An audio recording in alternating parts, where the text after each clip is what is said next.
धन्यवाद प्रभु को हृदय से धन्यवाद, सभी भक्तों को हृदय से धन्यवाद कीर्तन में भाग लेने के लिए। अभी हम लोग मंगलाचरण करते हैं। ओम अज्ञानतिमिरान्धस्य ज्ञानाञ्जनशलाकया चक्षुरुन्मीलितं येन तस्मै श्रीगुरुवे नमः। श्रीचैतन्यमनोभीष्टं स्थापितं येन भूतले स्वयं रूप कदा मह्यं ददाति स्वपदान्तिकं। वन्देऽहं श्रीगुरु श्रीयुतपथकमलं श्रीगुरु वैष्णवांश च श्रीरूपं साग्रजातं सहगण रघुनाथान्वितं तं सजीवं स्वाद्वैतं सावधूतं परिजं सहितं कृष्ण चैतन्य देवं श्री राधा कृष्ण पादान सहगण ललिता श्री विशाखा वितांत च। नम ओम विष्णु पादाय कृष्ण पृष्ठाय भूतले श्रीमते भक्ति वेदांत स्वामिन इति नामने। नमस्ते सारस्वते देवे गौरवाणी प्रचारिणे निर्विशेष शून्यवादी पाश्चात देश तारिणे। वांछा कल्पतरुभ्यश्च कृपा सिन्धुभ्येव च पतितानां पावनेभ्यो वैष्णवेभ्यो नमो नमः। नमो महावदान्याय कृष्ण प्रेम प्रदायते कृष्णाय कृष्ण चैतन्य नामने गौरत्विषे नमः। हे कृष्ण करुणा सिंधु दीन बंधु जगतपते गोपेश गोपीकांत राधा कांत नमस्तुते। तप्त कांचन गौरांगी राधे वृंदावनेश्वरी विश्वानुसुते देवी प्रणमामि हरि प्रिये। नीलांचल निवासाय नित्याय परमात्मने बलभद्र सुभद्रायां जगन्नाथाय ते नमः। जय श्री कृष्ण चैतन्य प्रभु नित्यानंद श्री अद्वैत गदाधर श्रीवासादि गौर भक्त बिंद मुखम करोति वाचालम पंगुलंघे यत्कृपातमहं वंदे श्री गुरु मदीनतारिणं परमानंद माधवम श्री चैतन्येश्वरं।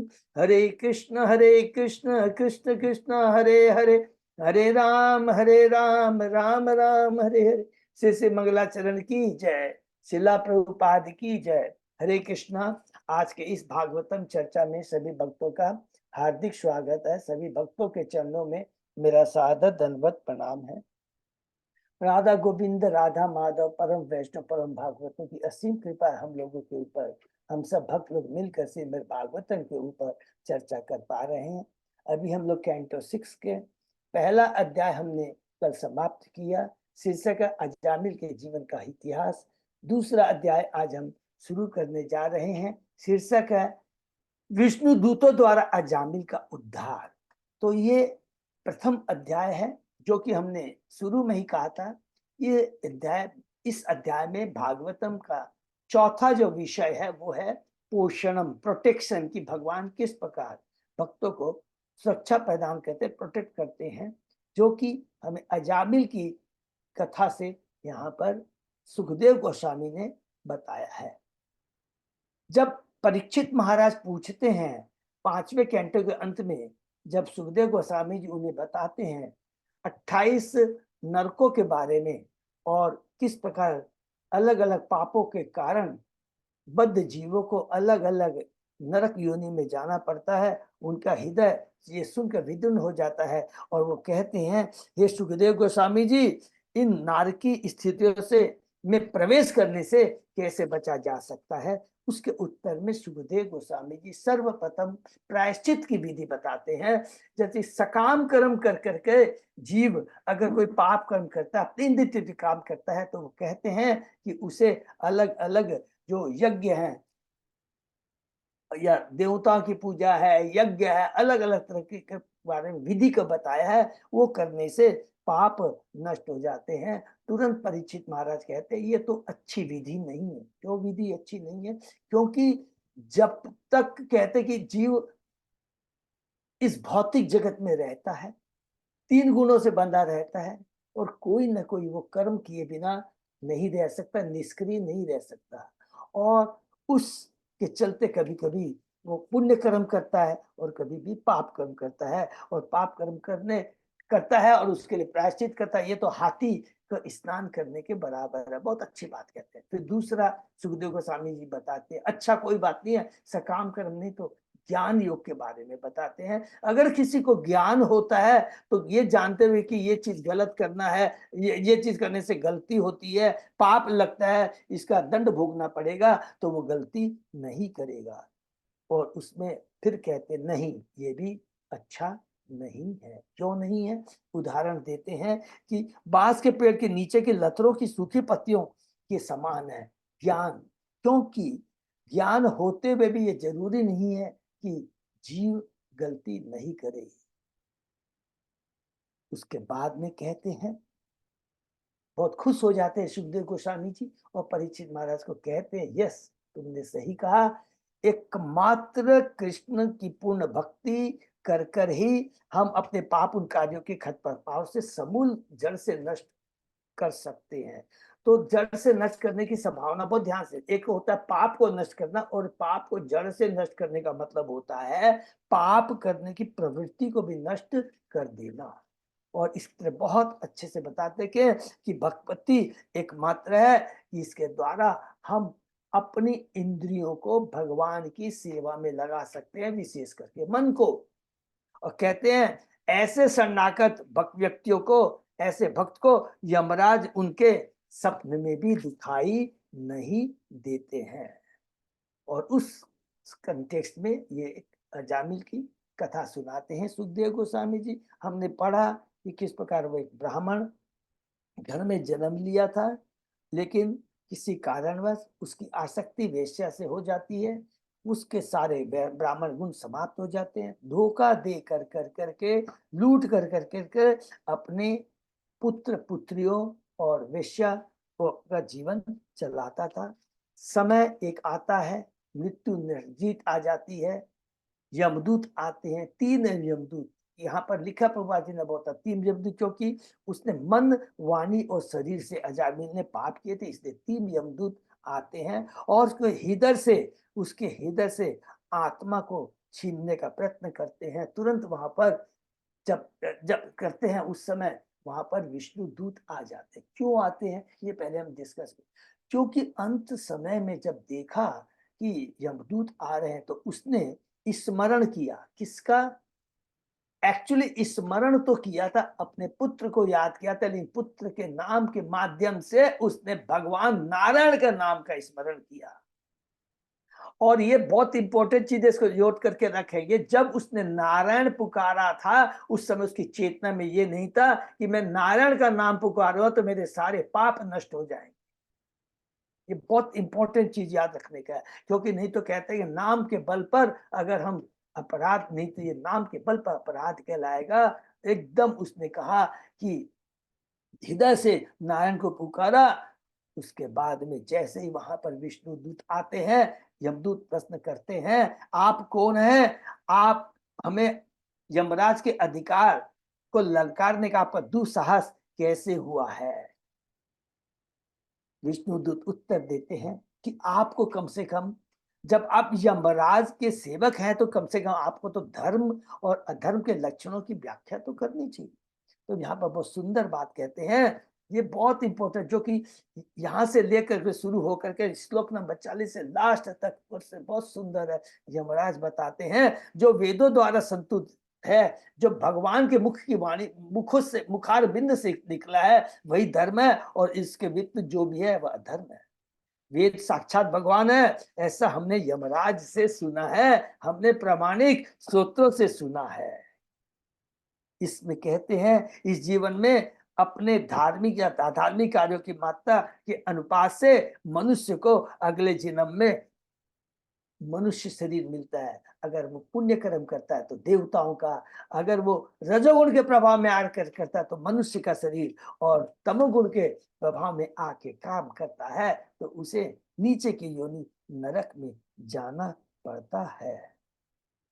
कहते हैं परमेश्वर की आज्ञा का उल्लंघन करने के कारण ही मनुष्य को भौतिक स्थितियों में रखा जाता है, और तब अपने मन माने ढंग से अपनी स्थिति सुधारना चाहता है और भगवान के आदेशों का पालन नहीं करता, अतः उसे उसका बुरा फल भोगना पड़ता है।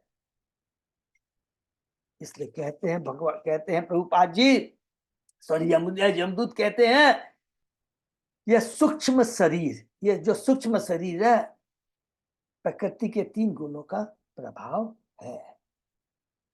तो ये जो सूक्ष्म शरीर है, 3 गुणों का प्रभाव है, इसके ऊपर में बहुत प्रभुपाद जी कहते हैं यदि मनुष्य में कृष्ण भावनामिति का विकास करके उसके सूक्ष्म शरीर अर्थात मन बुद्धि अहंकार को बदलने की शिक्षा दी जाए तो मृत्यु के समय वह सूक्ष्म शरीर ऐसे स्थूल शरीर को जन्म देगा जिससे वह कृष्ण भक्त हो सके। बहुत इंपॉर्टेंट चीज है। ये जो सूक्ष्म शरीर है ये मृत्यु के बाद आत्मा के संग में जाता है, टेप रिकॉर्डर का काम करता है, यम यम वापी स्मरण भाव है। और अगर हम हमारी इस चेतना को अगर परिवर्तन कर दिया जाए, कृष्णमय यदि चेतना हो जाए तो वो सूक्ष्म शरीर क्या है, हमारी वही कृष्णमय चेतना को धारण करेगा। और उसके बाद में प्रभु कहते हैं कि फिर यदि वह और अधिक पुण्य हुआ तो उसको दूसरा शरीर ग्रहण ही करना नहीं मिलेगा। अर्थात समझ में आया, सूक्ष्म शरीर जिस मृत्यु के जैसी चेतना बहुत ज्यादा इंपॉर्टेंट है, इसलिए बार बार रिपीट करना है। सूक्ष्म शरीर के अनुसार ही स्थूल शरीर मिलता है, ये सबको मालूम है। कैसे है? सूक्ष्म शरीर मिला, सूक्ष्म शरीर में रिकॉर्डेड है क्या कि मेरी चेतना कैसी है और मेरे कैसे कर्म है। उस कर्म के अनुसार अच्छे कर्म है तो हम स्वर्गलोक को चले गए, मान लीजिए बहुत अच्छे कर्म। हमने बहुत पापमय कर्म किए तो क्या है, वो जो 28 नरकों का वर्णन हुआ ना, उसमें जा करके कष्ट पहले भोगना पड़ेगा। पाप कर्मों का फल भोगने के बाद कई लोगों को जो डाउट था कि पाप का भोगने के बाद में तो फिर हमारा गलती क्या है, नहीं, चेतना में तो अभी परिवर्तन नहीं आया है ना। ये बहुत इंपॉर्टेंट चीज है। हमने गलती की है। चोर जेल जाता है, डंडे खा के वापस आता है तो इसका मतलब क्या है कि उसकी चेतना में परिवर्तन आ गया। परिवर्तन कैसे आएगा? जेल में था, संग कैसा था, चोरों का संग था, दंड मिल गया, लेकिन अभी चेतना में परिवर्तन नहीं आया है, इसलिए उसी चेतना से शरीर मिलता है। और फिर दोबारा आकर के अगर अहेतु की कृपा होती है, भक्तों का संग मिलता है, तब हमारी चेतना में परिवर्तन आता है, अर्थात सूक्ष्म शरीर में परिवर्तन आता है। और अगर उस सूक्ष्म शरीर में कृष्णमय भावना चेतना उस समय मृत्यु के समय कृष्णमय चेतना है तो दो चीज का है, या तो उसको क्या है, एक अच्छे भक्त के घर में जन्म लेगा और भक्ति बहुत प्रगाढ़ की है तो इस भौतिक जगत में वापस नहीं आएगा, भगवान के धाम चला जाएगा। यमराज आगे कहते हैं, भौतिक प्रकृति की संगति में रहने के कारण जीव की स्थिति अति विषम है, क्योंकि यदि उसे यह शिक्षा दी जाए कि किस तरह शुद्ध भक्त की संगति की जाए तो इस विषम स्थिति पर काबू पाया जा सकता है। हरि बात, प्रभुपाद जी यहाँ बहुत अच्छी बात कहते हैं। जीव भगवान का नित्य दास है, किंतु भौतिक जगत में आकर अपना प्रभुत्व जताने के चक्कर में वह भौतिक स्थितियों द्वारा बंध जाता है। किंतु शुद्ध भक्तों के संग में आकर भक्ति कर करके अपनी झूठी कलुषित चेतना को त्याग कर ईश्वर के प्रति अपनी आदि सेवा को पुनः जीवित कर सकता है। हरि बोल, एकमात्र भक्ति के द्वारा ये। और उसके बाद में यमराज ही, अभी हमने पढ़ा है, फिर यमराज यहाँ पुनः रिपीट करते हैं। अभी तो किसने कहा था? सुखदेव गोस्वामी ने कहा था परीक्षित महाराज को कि कैसे कैसे अजामिल ने ऐसा ऐसा हुआ था, उसकी मैं कहानी सुनाता हूँ। अब यहाँ पर यमराज कहते हैं वही परीक्षित अजामिल के बारे में।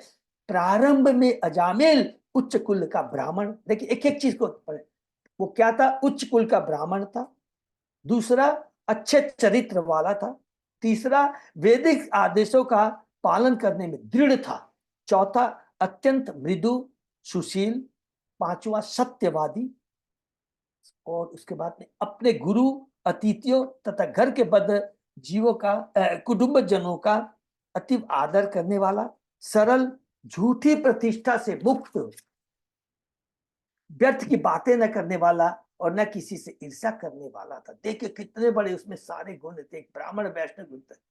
किंतु एक बार अजामिल अपने पिता के आदेश का पालन करने के लिए जंगल में फूल फल कुछ घात लेने के लिए गया और उसने एक शूद्र को एक वेश्या का आलिंगन करते हुए देखा तो उसके हृदय में सुप्त कामनाएं जाग उठी, जागरी हुई। प्रभुपाद जी यहाँ बहुत पावरफुल बात कहते हैं तो उसको हम लोग सुनेंगे।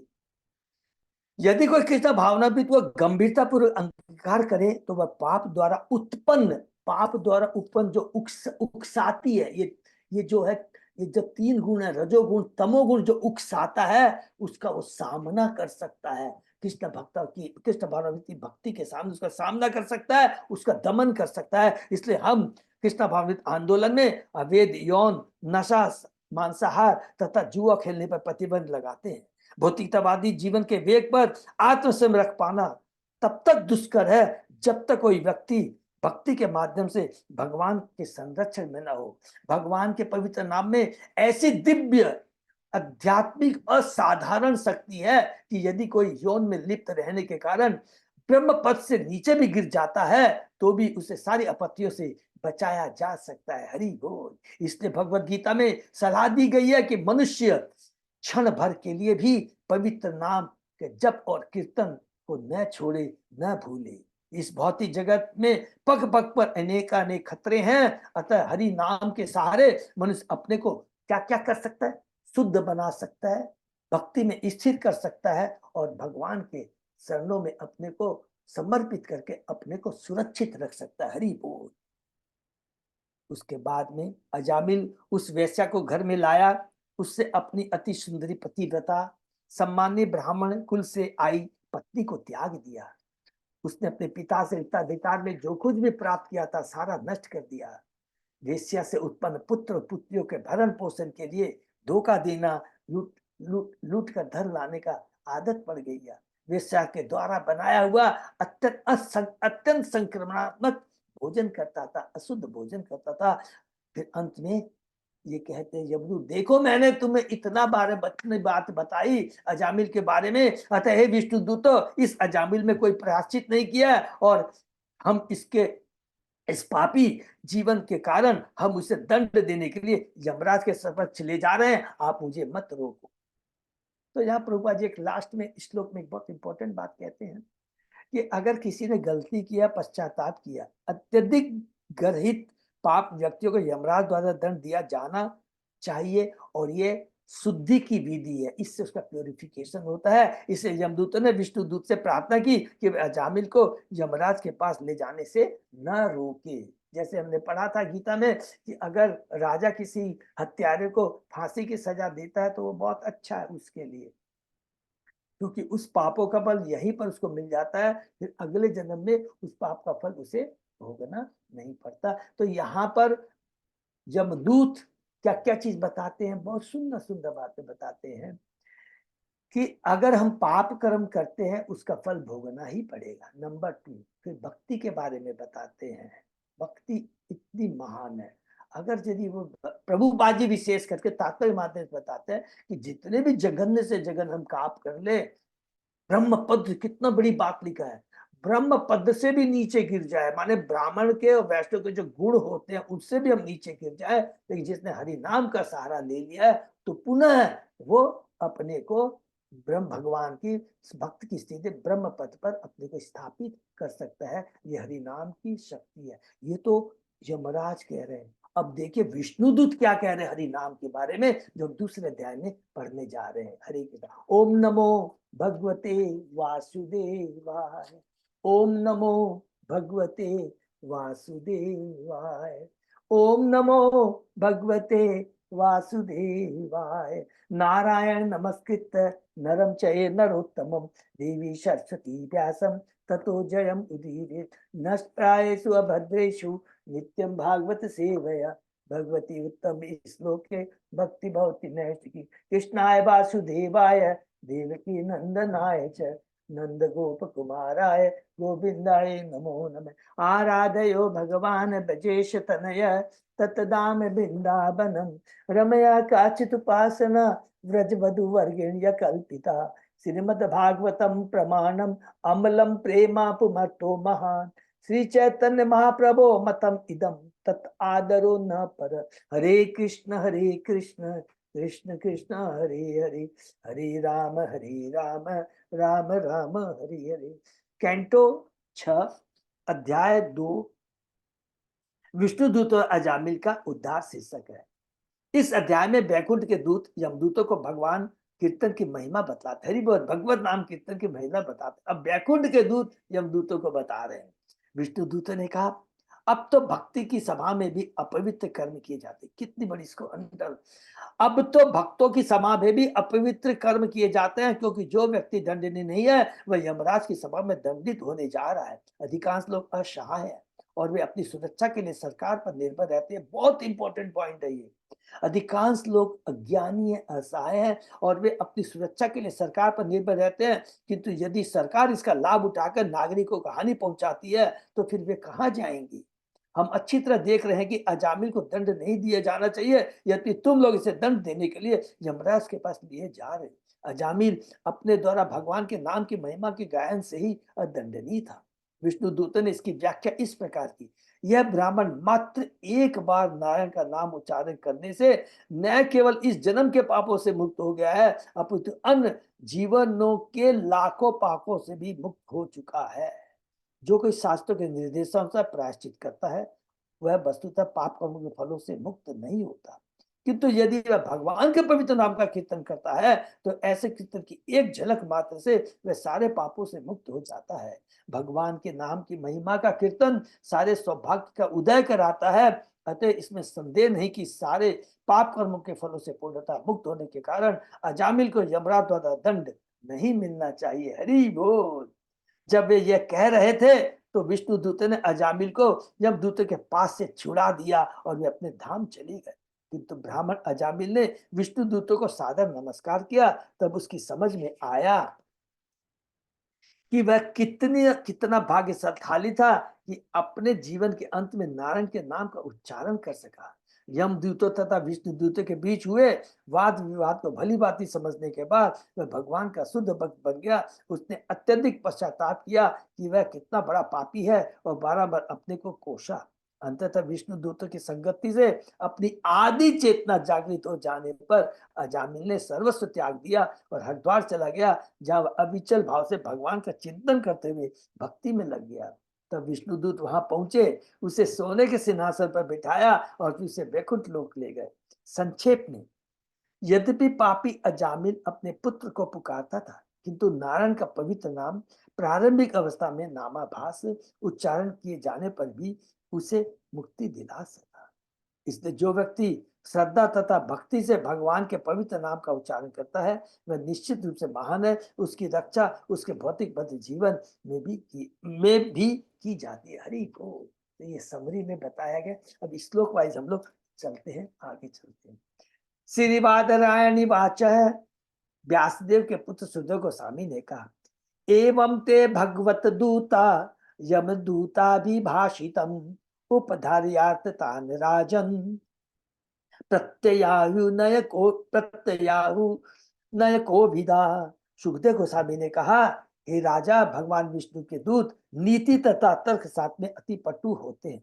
यमदूत के कथनों को सुनने के बाद उन्होंने इस प्रकार उत्तर दिया, अत्यंत पटु होते हैं। यमराज भी देखिए, यमदूत भी है, ज्ञानी है, क्योंकि उन्होंने एक ही वर्ड कहा था, सबको याद है ना, क्योंकि ये हमने यमराज से सुना है। यमराज भी भगवान के 12 महान जनों में से एक हैं, तो उनको तो ज्ञान है ही भक्ति का, और उसी के अनुसार वो दंड दे रहे हैं। लेकिन हरि नाम इतना दिव्य शक्तिशाली है, उसको पुनः स्थापित करने के लिए विष्णु दूत अपना तर्क दे रहे हैं। श्री विष्णु दूत ऊंचा, अहो कष्टम धर्म दृशाम अधर्म स्मृते सभाम यत्रादंड येषु अपापेषु दंडो ये दीयते वृथा।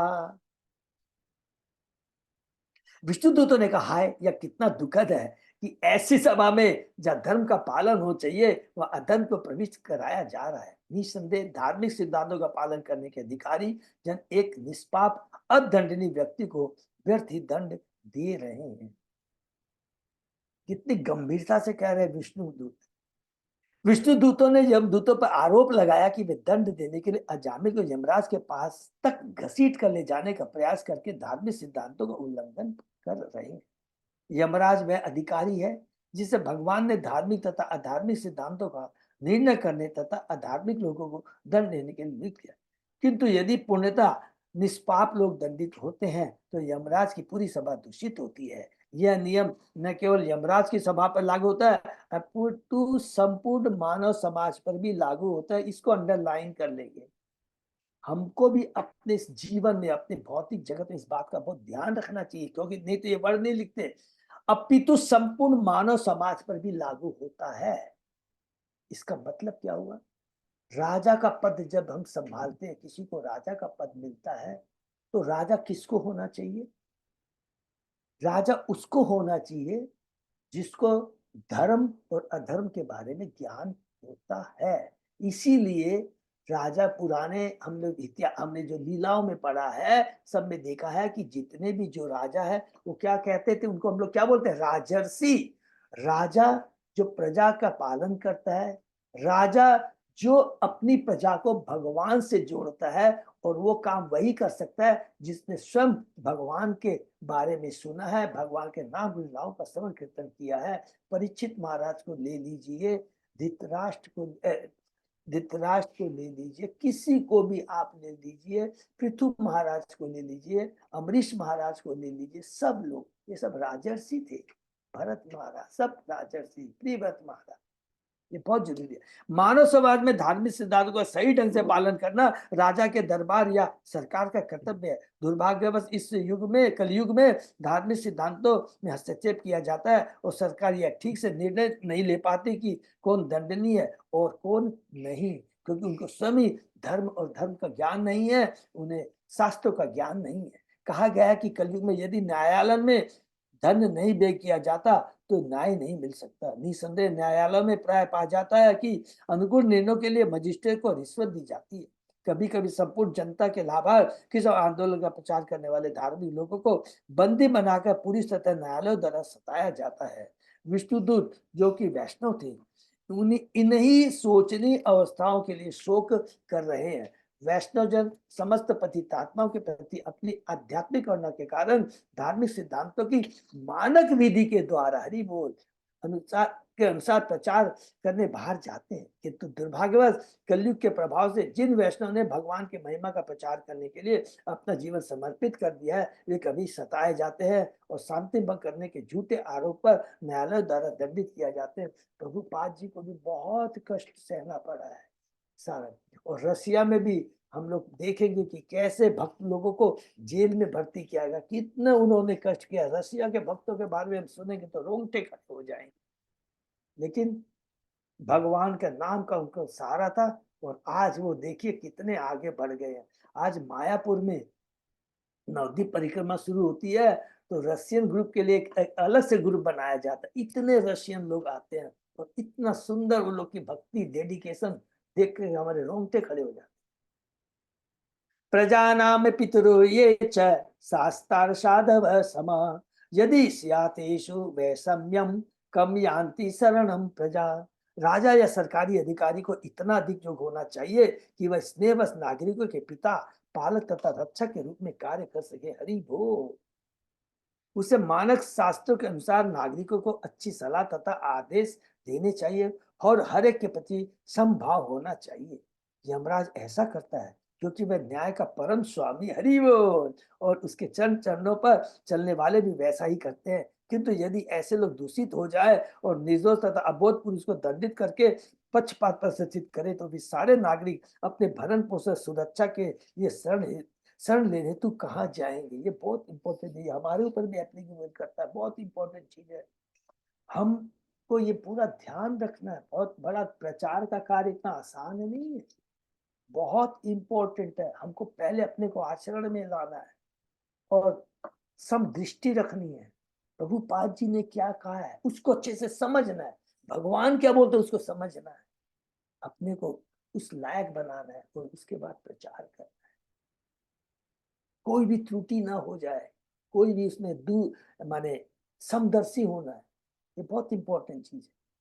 तात्पर्य, राजा अथवा आधुनिक काल में सरकार को चाहिए कि नागरिकों को जीवन के सही लक्ष्य शिक्षा देकर उनके अभिभावक के रूप में कार्य करे, क्योंकि वास्तव में गुरु है ना, वो रियल पिता होता है। दो होते हैं ना पिता, एक तो जन्म देता है और दूसरा पिता जो इस भौतिक जगत से छुटकारा दिलाता है। एक भौतिक जगत में लाता है और दूसरा भौतिक जगत से छुटकारा दिलाता है।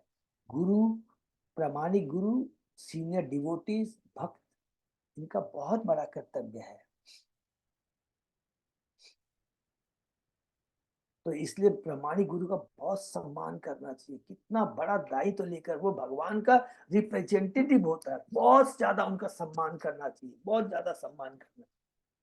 यह मनुष्य जीवन विशेषता मनुष्य के आत्मा की तथा भगवान का उसके संबंध की अनुभूति के निमित्त हरि बोल, क्योंकि पशु जीवन में इसकी अनुभूति नहीं की जा सकती। इसलिए सरकार का कर्तव्य है कि वह सारे नागरिकों को प्रशिक्षण देने का भार अपने ऊपर इस तरह से ले ले कि धीरे धीरे वे आध्यात्मिक पद तक उठ सके और आत्मा तथा ईश्वर से उनके संबंध की अनुभूति कर सके। इस सिद्धांत का पालन महाराज युधिष्ठिर, महाराज परीक्षित, श्री रामचंद्र, महाराज अम्बरीश, प्रहलाद महाराज ने किया। सरकार ने नेताओं को अत्यंत ईमानदार तथा सरकार के नेताओं को अत्यंत ईमानदार तथा धार्मिक होना चाहिए, अन्यथा राज्य के सारे कामकाज बाधित होंगे। दुर्भाग्यवश प्रजातंत्र के नाम पर चोर उचक्के अन्य चोर उचक्कों को अत्यंत महत्वपूर्ण सरकारी पद के लिए चुन रहे हैं।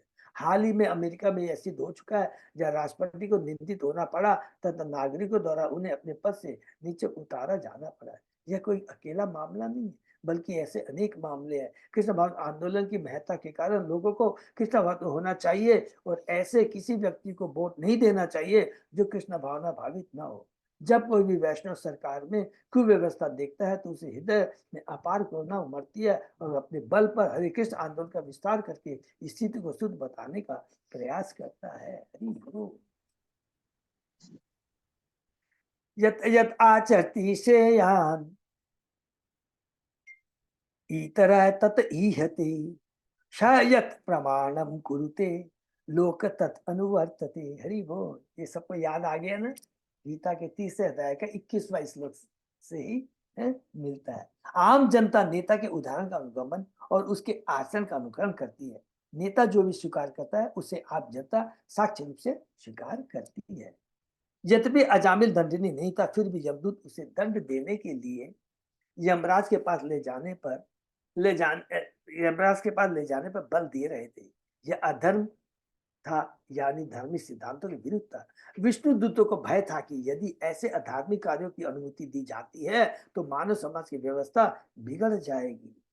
आधुनिक काल में कृष्ण भक्त आंदोलन मानव समाज की व्यवस्था के सही सिद्धांत को चालू कर रहा है, किंतु दुर्भाग्य तो यह है कि कलयुग की सरकारें हमें कृष्ण आंदोलन का उचित समर्थन नहीं करती, क्योंकि वे इस आंदोलन की मूल्यवान सेवाओं को समझ नहीं पा रही है, क्योंकि वो खुद ही अज्ञानी है, नास्तिक है। हरे कृष्ण आंदोलन मानव समाज की पतित अवस्था को सुधारने के लिए सही आंदोलन है। इसलिए सरकारों तथा विश्व के प्रत्येक भाग के जन नेताओं को मानवता की पाप स्थिति को पूरी तरह से दुरुस्त करने में अपना समर्थन पहुंचाना चाहिए, अर्थात उन्हें स्वयं कृष्ण भक्त होना चाहिए, शास्त्रों का ज्ञान होना चाहिए। जैसे आंख के सिर आधाय लोक स्वपति निर्वृत स्वयं धर्मम अधर्म वान ही वेद यथा पशु श कथम न्यर्पित आत्मानम कृतमैतम अचेतनम विसंभरणीय भूतानाम सघृणो दोग्धुम अर्हति। सामान्य लोगों का ज्ञान इतना बड़ा चढ़ नहीं होता जिससे वे धर्म तथा धर्म में भेदभाव कर सके। अबोध अप्रबुद्ध नागरिक उस अज्ञानी पशु की तरह है जो अपने स्वामी की गोद में सिर रखकर शांति पर सोता रहता है और श्रद्धापूर्वक अपने स्वामी द्वारा अपनी रक्षा पर विश्वास करता है। अरे बोल, कितने पावरफुल बात लिखा है। यदि नेता वास्तव में दयालु हो तथा जीव की श्रद्धा का भाजन बनने योग्य हो तो वह किसी मूर्ख व्यक्ति को किस तरह दंड दे सकता है? जान से मार सकता है। जिसने श्रद्धा था मैत्री से पूर्णता आत्मसमर्पण कर दिया, और ये बहुत इंपॉर्टेंट चीज है। देखिए सरकार का कितना बड़ा, इसका मतलब यहाँ से समझ में आ रहा है कि जो राजा है, जो सरकार में है, अगर अपने कर्तव्यों का बहुत, उनको तो 100% माने जगन्य, हमने पढ़ा भी है, ये इस पर पढ़ा भी है, ये जो सरकार में है, जो उच्च पद पर पे अपने पद का दुरुपयोग करते हैं तो उसको कैसे नरक में जाना पड़ता है, बहुत उनकी दुर्दशा होती है।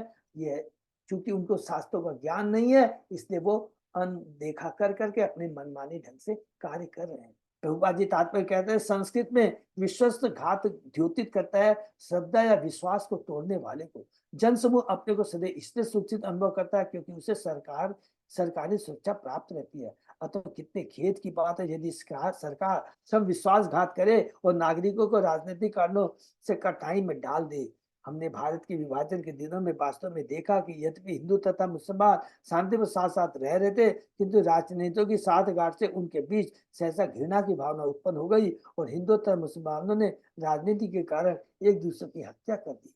यह कलयुग का चिन्ह है। इस युग में पशुओं को ठीक से आश्रय दिया जाता है और उन्हें पूर्ण विश्वास रहता है कि उनके मालिक उनकी रक्षा करेंगे, किंतु दुर्भावना जो ही वे तगड़े मोटे हो जाते हैं, उन्हें तुरंत वध के लिए कसाई खाने भेज दिया जाता है। ऐसी क्रूरता की विष्णुदूत जैसे वैष्णव निंदा करते हैं। निसंदेह जिन नार की दशाओं का पहले वर्णन हो चुका है, वे ऐसी यातना देने वाले पापी पुरुषों की प्रतीक्षा करती रहती है। हरि बोल।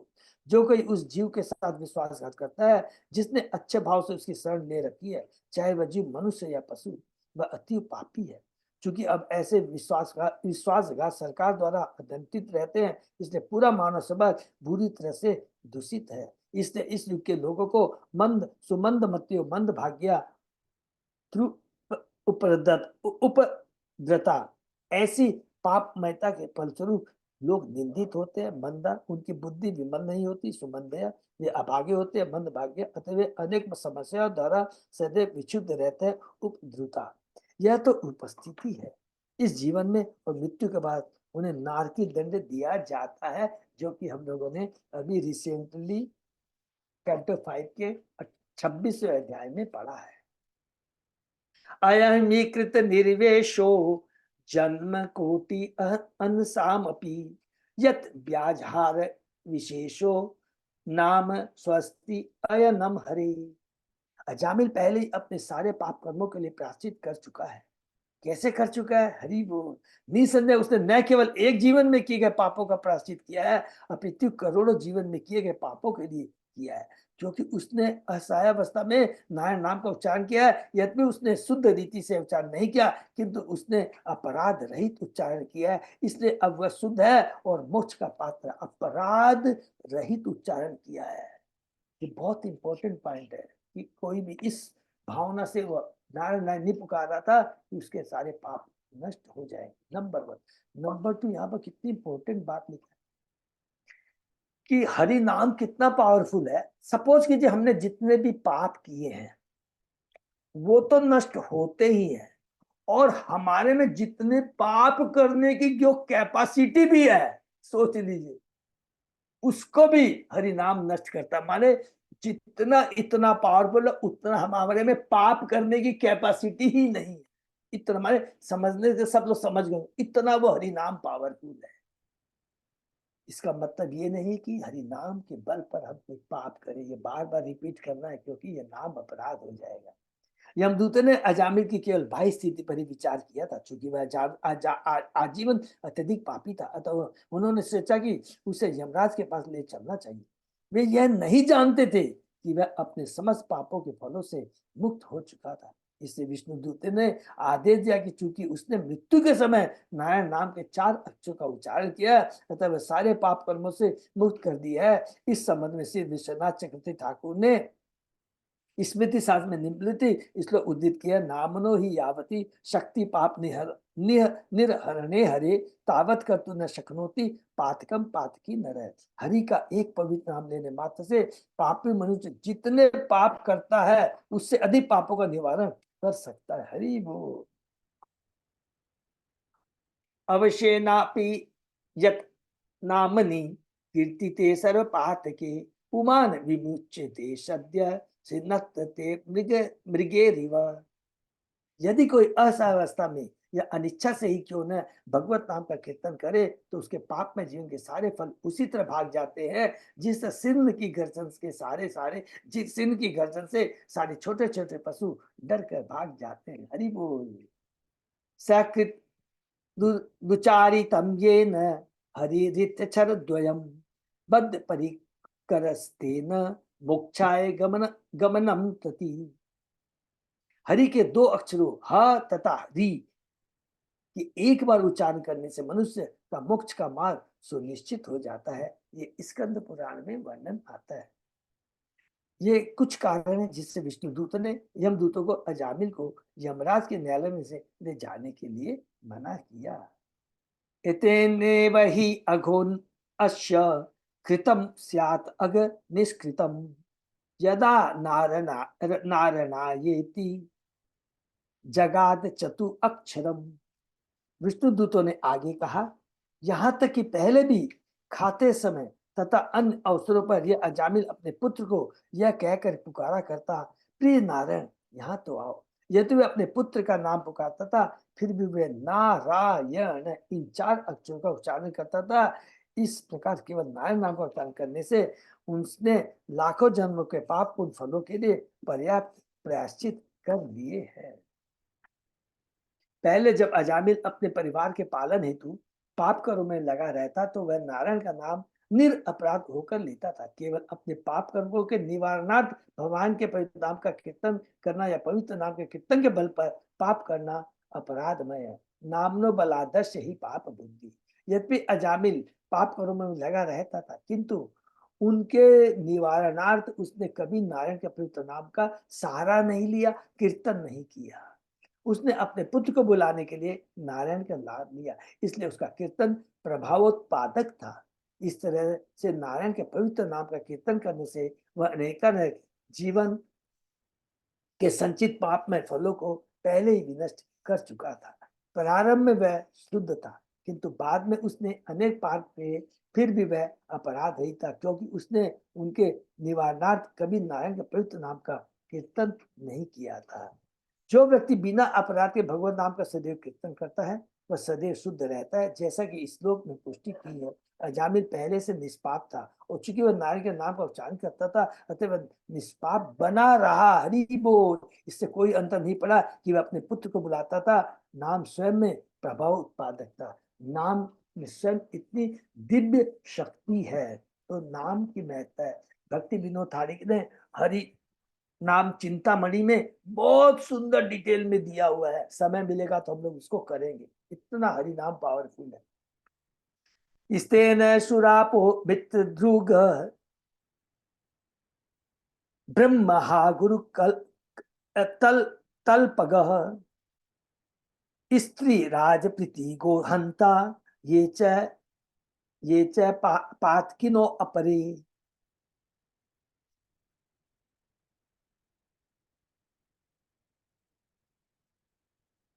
सर्वेषाम् अपि धावतामम् इदमेव सुनिष्कृतम् नाम व्यवहारण विष्णु तस्तदिश्यामति। सोना या अन्य कीमती वस्तुओं के चोर, शराबी, मित्र या संबंधी के साथ विश्वासघात करने वाले, ब्राह्मण के हत्यारे या अपने गुरु अथवा अन्य श्रेष्ठ जन की पत्नी के साथ संभोग करने वालों के लिए भगवान विष्णु के नाम का कीर्तन प्रायश्चित की सर्वोत्तम विधि है। हरि बोल। राजा या उसके पिता के हत्यारों, गौ का वध करने वालों, सारे पापी पुरुष के लिए भी यह प्रायश्चित की सर्वोत्तम विधि है। केवल भगवान विष्णु के नाम का कीर्तन करने से ऐसे पापी व्यक्ति भगवान का ध्यान आकृष्ट कर सकते हैं और इसलिए विचार करते हैं कि इस व्यक्ति ने मेरे नाम का उच्चारण किया, इसलिए मेरा कर्तव्य है कि उसे शिक्षा प्रदान करूं। देखिए कितना पावरफुल बात लिखा है। जघन्य से जघन्य पाप करने वाले लोगों को एकमात्र नाम ही सुरक्षा प्रदान कर सकता है। विष्णु यत तत् विषया मति। हरि बोल। इतना लास्ट में जो लाइन बहुत इंपॉर्टेंट। न निष्कृते उदिते ब्रह्मवादी भी तथा विशुद्धति अगमान व्रतादि भी यथा हरे नाम पदे उदाहृते तत् उत्तम श्लोके गुणो उपलम्भकम। वैदिक कर्म कांडों का पालन करने अथवा प्रायश्चित करने से पापी लोग उस तरह से शुद्ध नहीं हो पाते जिस तरह एक बार भगवान हरि के पवित्र नाम का कीर्तन करने से शुद्ध बनते हैं। यद्यपि अनुष्ठानिक प्रायश्चित किसी को पाप कर्मों से मुक्त कर सकता है, किंतु यह भक्ति को जागृत नहीं करता जिस तरह भगवान के नामों का कीर्तन नहीं करता, जिस तरह भगवान के नामों का कीर्तन करता है। जो मनुष्य को भगवान के यश गुण लक्षण लीलाओं तथा सामग्री साज सामग्री का स्मरण करता है। ये देखिए बहुत इंपॉर्टेंट है ये श्लोक है कि, और जो कि हम पढ़ चुके हैं लेकिन फिर बार बार रिपीट करना है। कहते हैं जितने भी हम यज्ञ देवताओं की पूजा यज्ञ कर लेते हैं, वो पापों से मुक्त हो सकता है। लेकिन सबसे बड़ा नुकसान क्या है? दो नुकसान है। पहला तो है पाप करने की प्रवृत्ति नहीं जाती है, पुनः पाप कर सकता है। और दूसरा मोस्ट इंपोर्टेंट है, भगवान की भक्ति नहीं जागृत हो, तो भौतिक कर्म कर करके हम अपनी आध्यात्मिक चेतना, जो कलुषित चेतना है, उसको जगा नहीं सकते हैं। ये बहुत इंपॉर्टेंट है। अर्थात भगवान की भक्ति के लिए आध्यात्मिक शक्ति की दरकार है। कोई भी भौतिक शक्ति ब्रह्मांड में ये काम नहीं कर सकती है। श्री विश्वनाथ चक्रवर्ती ठाकुर की टीका है कि भगवान के कीर्तन का विशेष महत्व है, जो कठोरतर तथा कठोरतम पाप कर्म के प्रायश्चित के वैदिक कर्म कांडों से इसे पृथक करने वाला है। 20 प्रकार के धार्मिक शास्त्र हैं जो धर्मशास्त्र कहलाते हैं, तथा मनु संहिता, पराशर संहिता आदि।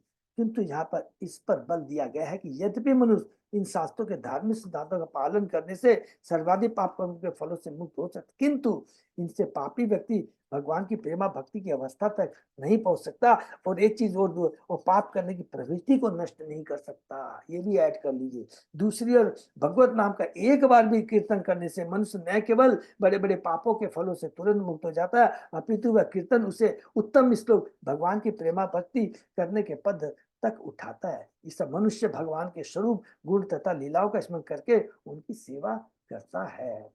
श्री विश्वनाथ चक्रवर्ती बतलाते हैं कि यह सब एकमात्र भगवान के पवित्र नाम का कीर्तन करने से संभव है। रामबाण दवा, केवल एकमात्र रामबाण दवा हरि नाम संकीर्तन, क्योंकि भगवान सर्वशक्तिमान है। पवित्र नाम का कीर्तन करने और वाव होकर के नाचने की विधि इतनी सरल तथा भव्य है, एकमात्र इसी का पालन करने से मनुष्य आध्यात्मिक जीवन के सारे लाभ प्राप्त कर सकता है। इसलिए चैतन्य महाप्रभु घोषित करते हैं, परम विजते श्री कृष्ण संकीर्तनम, श्री कृष्ण संकीर्तन की जय हो। हमने जो संकीर्तन आंदोलन चलाया है वो समझ पाप फलों से शुद्ध होने तथा तुरंत आध्यात्मिक जगत के पद को प्राप्त करने की सर्वोत्तम विधि प्रदान करता है। हरि बोल। निकांतिकम तत् ही कृते अपि निष्कृते मन पुनर्धावति चेत सत्पते तत्कर्म निरहाम अभिप्सताम हरे गुणानुवाद खल सत्व भावना।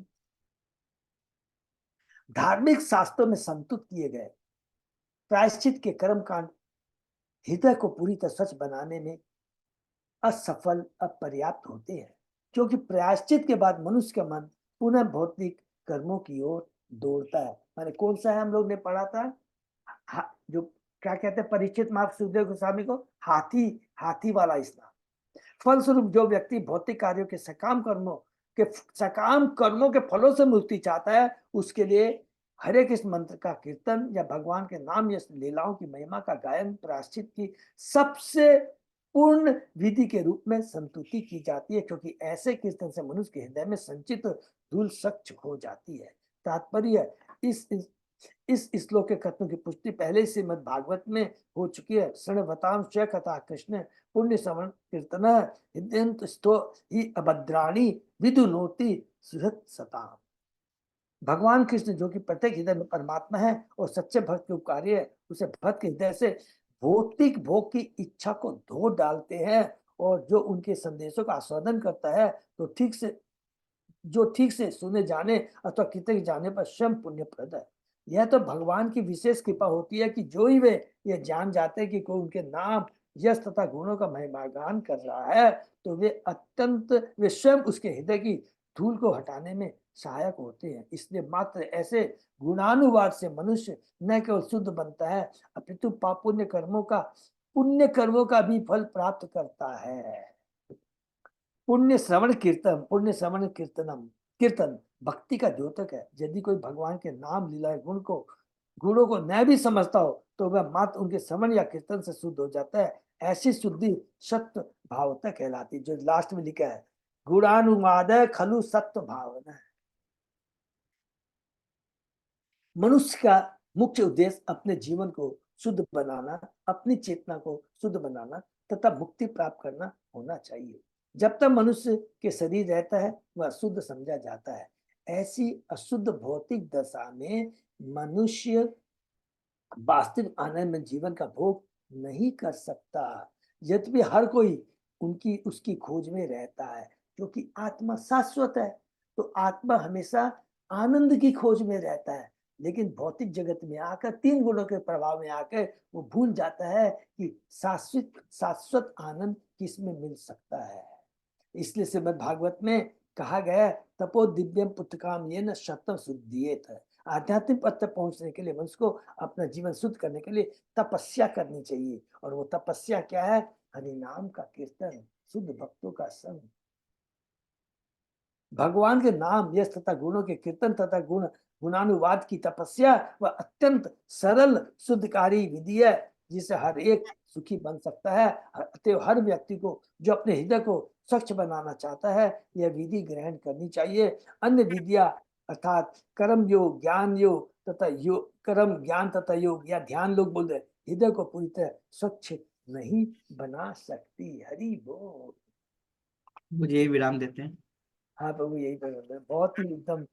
तो यहाँ पर विष्णु दूत कितना सुंदर बता रहे हैं हरि नाम की महिमा, और इसको बहुत ही डिटेल में हम जब पढ़ेंगे ना, भक्ति विनोद ठाकुर की हरि नाम चिंतामणि, देखिए समय मिलेगा तो सब लोग स्वयं पढ़ सकते हैं, हम लोग सब मिलके पढ़ सकते हैं।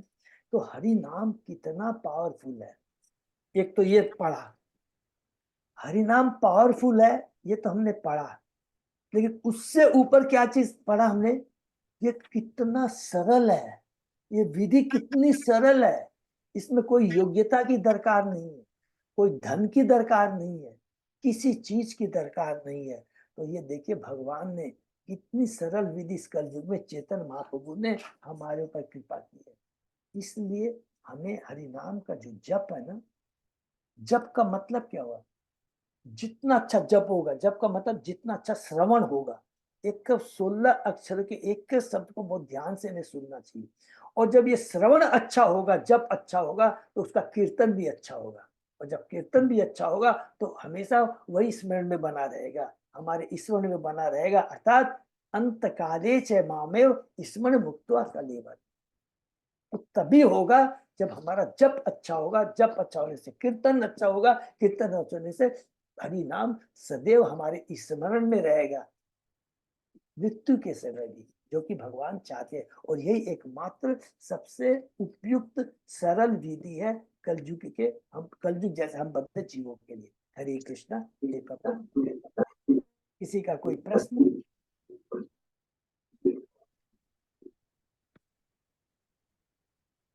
हरे कृष्णा। तो ये हम लोग विराम देते हैं। हरे कृष्ण प्रभु जी, सादर प्रणाम। सादर प्रणाम आपके साथ। अजय पोदार प्रभु। हाँ प्रभु जी। हाँ प्रभु, कुछ नहीं है अनाउंसमेंट? नहीं प्रभु जी, बस यही विराम देते हैं। बस यही विराम देते, ठीक है प्रभु, यही पर विराम देते हैं। खाली बस सब लोग याद रखेंगे कि 17 तारीख को क्या है, रामनवमी है ना? सब लोगों को उसमें भाग लेना। हरे कृष्ण। सही भक्तों को बहुत बहुत ऐसे विराम देते हैं। मंगलवार को साथ